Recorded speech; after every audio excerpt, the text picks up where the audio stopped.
Zolota Show. Oltin Lota Show. Yangi proyekt. Mening proyektim. Kamina Kamtardi proyekti. 100 ta odamni yig'ib, 100 ta lotereya bilet sotib, juda chiroyli shou o'tkazish proyektini tuzdik.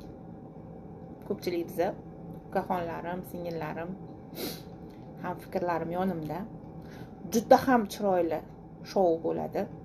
Restoran, jonli ijro,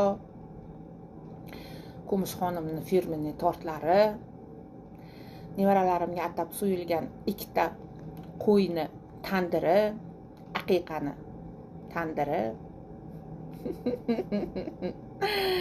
Hali fikrlar jumbush urib kelyapti. Nasib bo'lsa, Xudo xohlasa tartibga solib, bitta tushuntirib beraman.